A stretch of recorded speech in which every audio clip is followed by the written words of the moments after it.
So when I think about acting and directing and all those different things, you got to go back to New Bern, North Carolina. I mean, I always start from that point, but you got to go back there. And I just praise Yahuwah just for the beginnings there.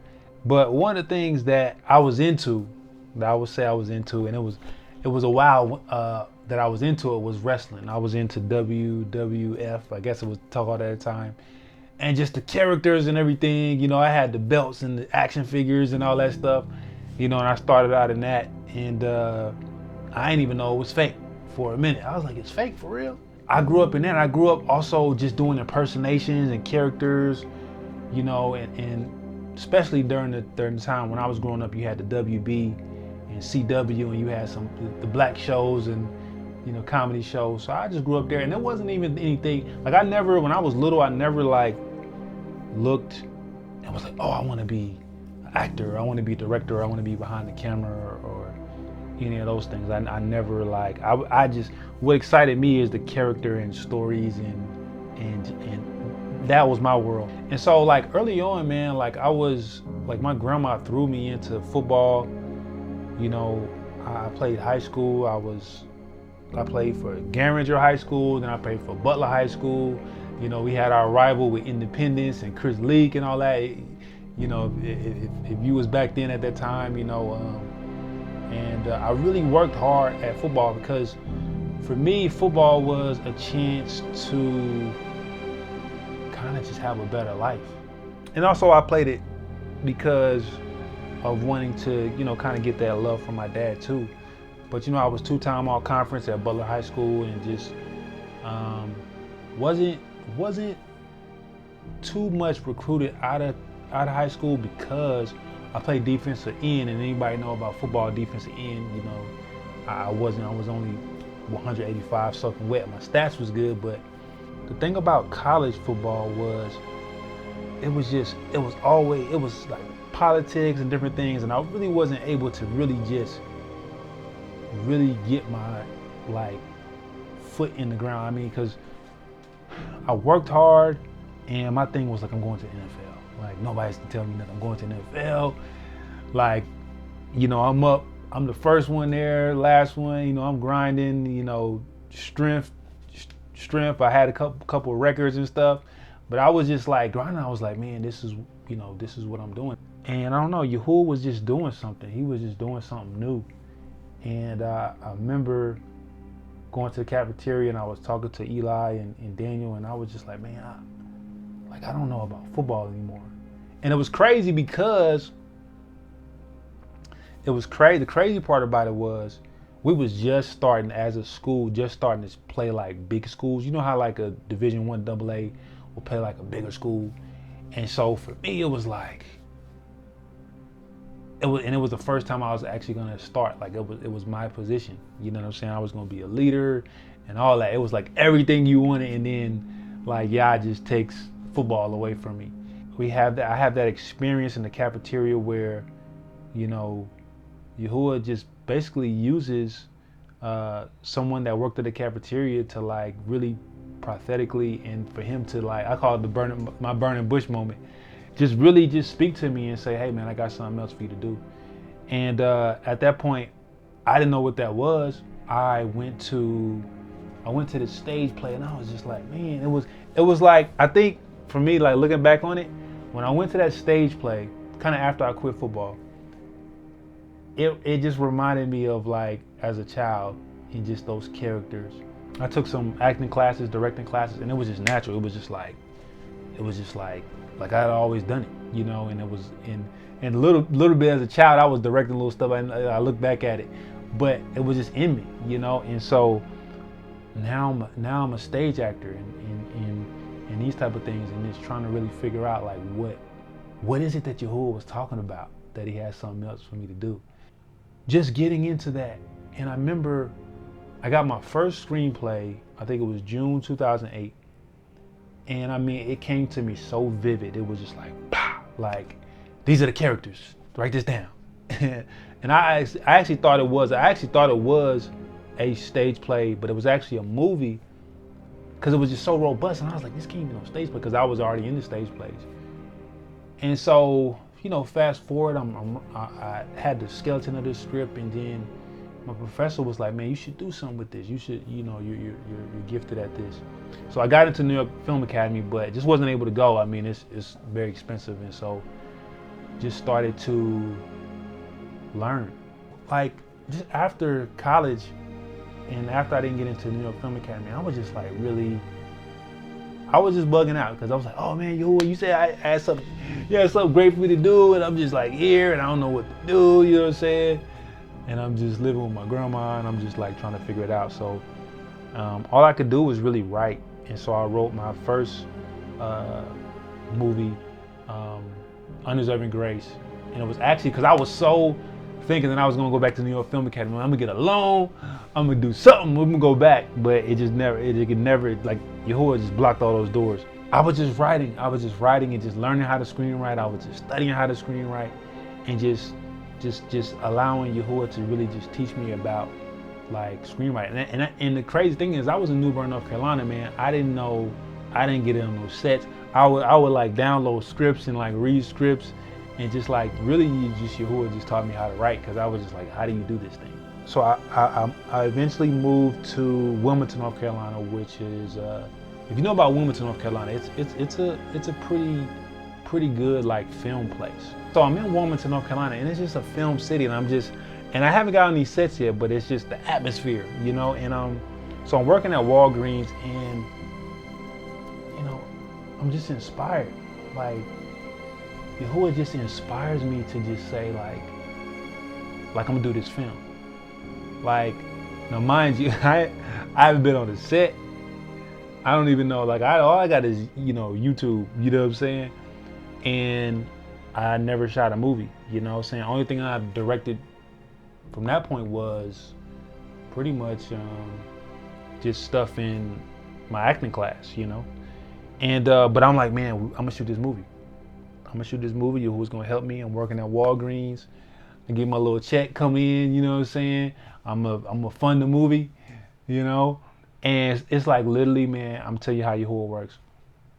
Because literally that moment when I said, like, I'm gonna do it in 𝤉𝐄𝐄's name, like, just the doors start opening up. Like, I started meeting real estate people. I started meeting, like, people started coming into the store that was like, oh, I do this, I do this, I do this. So I was just like gaining confidence and gaining momentum. And then one day I picked up like the phone book type of, Rolodex, and I just reached out to like a cinematographer and was like, his name was Tom Priestley Jr. And I was like, hey, I got this script, I seen his credits. I was like, oh man, he might not call me back, but I'm gonna just go. I got this script, it's about domestic violence and this and that. And he was like, it's an old, older European guy. He's done Barbershop 1 and 2, Above the Rim. Like, he's worked with Ice Cube. Like, he's been in Hollywood and done some stuff. And he probably was like, what is this guy? So he was like, well, let's go out to lunch or something. Let's talk about it. So I talked about it. The place was right across the street. And he was just like, man, I'm with it, and I couldn't pay him, you know what I'm saying? Because he was like semi-retired. But he was like, okay, let's do it. And so it was 2 days. It wasn't a nightmare. It wasn't a nightmare. We got finished. But we had a good crew, man. We had a really good crew. And it was just like, I was wet behind my ears. Like, I didn't know, I'm barely learning action, cut, you know what I'm saying? And just thank goodness that I had like some people around me. But that was my introduction. Undeserving Grace was my introduction to the film world when I didn't, really even know anything. And so from there, it just snowballed. I moved to Cali in 2017. It was a big move, because I really would always say I'm never going to California. I'm never going to LA. Like, I would just emphatically say that to myself. Like, I'm just not about it. You know what I'm saying?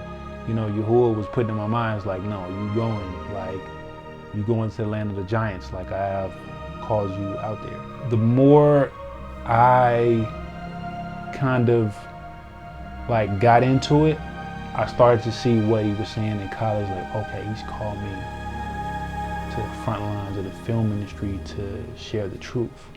I had some industry friends and stuff like that, and I was around some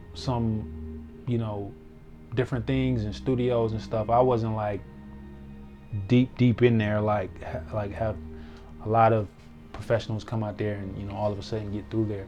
But I think that Yahuwah had me close enough to be a fly on the wall sometimes to really see kind of some things that I've heard about, you know, as regards to the darkness that's going on there, and, you know, what you have to sell, you know, to kind of maneuver in that system. And so, but I learned some different things in, you know, far as like spiritually, in a sense of warfare, what's really going on when it comes to Hollywood and those things. So I was thankful to kind of like not just be, you know, hearing what's going on in YouTube, but to really be like, okay, like, oh, this is how they move. This is how, you know, directors move. This is how directors get these roles, and, you know what I'm saying, and different things. And I'm not saying everybody gotta sell out, but yeah, it's levels to it. It's levels to it, man. There's levels to it. It's just levels to it. It's like, you know, there's a top dog, you know, and if you want to progress up that ladder, you eventually gonna have to get checked by, more so by these spirits that are in control of that industry. Zayan Studios got created because, you know, my previous company was named On the Way Pictures, and, you know, we filmed a number of films under that title, but we just needed, it was just a time where we needed something, being in Cali, it just needs something that just fresh, that can just stand the length of time. And, you know, one of the letters that always stood out to me as a Hebraic letter, a Hebrew letter, a Abri letter, was Zayan, the number 7, which is it means weapon, and that's what he is. Who has called me to, is Zayan Studios is a weapon. Like, you know, that's the camera. You know, it's a weapon, and to show the truth. And so that's what Zayan Studios is about. And so Zayan Studios got started, and you know, that was that. And I was excited about it, and still excited about it. And so, you know, we're on to the next phase. So when I look back at how Yahuwah has organized this thing, and he says in the word that, you know, he orders our steps, you know, and how could a man know his own way? You know, like, and we don't know our own way, because Yahuwah orders them steps. His thoughts are not our thoughts, his plans are not our plans, and we just got to get on the same page. I remember being in North Carolina, and I was like, man, yo, I don't know the plan. What's the plan? Like, I don't know what to do. And he was like, I got the plan. You know what I'm saying? All you got to do is worry about following me. You know what I'm saying? You be all right. And it was just very explicit. And I was just like, oh, okay. Like, he's like, why you need a plan? I got the plan. You know what I'm saying? The awakening was, it was an experience. It was an experience. It was a breath of fresh air experience, because it was the first time that I actually like stepped foot in the theater to see like my work, and to really see like, oh, this is possible.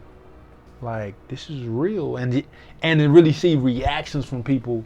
One of the early times, even in Tulsa, where I seen the effect of film on a person real time, was the Undeserving Grace. And to hear a person that has had experiences and have been around that, and for them to tear up and it really hit them emotionally, it was like, wow, like, you know. And so for me, that's one of the things that like really gets to me. It's like, wow, like Yahuwah's like, no, like, yeah, I know it's hard, I know it's long hours, and, you know, and you gotta put things together, but when you see it touch somebody, and he's like, yeah, that's what I called you to. That's what I called you to allow, to use film for it to break yokes. You know what I'm saying? And people come to the knowledge of the truth. It's talking about Black Wall Street, and it was just like, sometimes you just gotta endure to the end. You know what I mean? Because I had that script for American Nightmare for a minute, And it was just like I shelved it and was like, man, like, you know. And I have some other things that we're gonna get to about Black Wall Street, but I had shelved it. I remember I went on a walk one day, and I came back and I told Danielle, I was like, you know, yeah, put on my heart to bring out the Black Wall Street movie. And she was like, really? And I was like, yeah, you know. And so literally, like, I just moved on it. And so we shot it. It was like 4 days, and that's a whole story we'll have to tell, you know, far as like, you know, some things that transpired during that film. But that film experience was amazing. We had amazing cast and crew. Some of the biggest cast and crew that I had yet to be a part of, as far as like a film. And the film was amazing, man. 3 cities: Atlanta, Raleigh, and Tulsa. You know, sold out in Tulsa. And man, it was just amazing to just be in the theater again, and to just really, because this was bigger than The Awakening. It was like 3 times as bigger. It was bigger than The Awakening. And so as time has traveled, it's like you have to step back and see like what's really happening to me, because it's like, man, this is, you know, you can see an international release. You know, you can see, you know, however many theaters. But one of the things that I want to continue to do in Yahushua's name is to just not be so focused on the platform that you miss the platform. You know what I'm saying? Like, you miss what's happening right now. You miss the effects that is happening. And I know as like filmmakers and social media and getting that feedback, you can be so engrossed into that you look for that and it feeds you, versus, you know, because I went through a period where nobody was saying nothing. Nobody even knew I existed as a filmmaker. You know what I'm saying? Like, I was trying to get people to watch the film and like, man, can you watch it? You know, can you watch the film? You know what I'm saying? And then now people are like, man, when it's coming out, or this or that. And so you have to really just stay focused on like just really creating, and then allowing Yahuwah to, however he moves it and markets it, to touch people, but to be free from the corruption of the praise or the negativity that may come from it, because it's in Yahuwah's hands. So that's where I want to stay at. So when it comes to the future of Zayan Studios, you know, it's so interesting, because I really feel like a new filmmaker, and there's so many ideas that Yahuwah has given, so many movies, and it's just like we're really just getting started. So I just want to let people know out there that hey man, if you like what we're doing, reach out to us. You know, we're building teams, we're building just people, because Yahuwah is doing something, man. And it's gonna be interesting, just as I see my son get older and this Yahweh, and I can just see it just build. It's just gonna be interesting looking at what Zayan Studios will be a part of in the future. We are excited about the future of Zayan Studios. Stay tuned to see what's next. Hallelujah.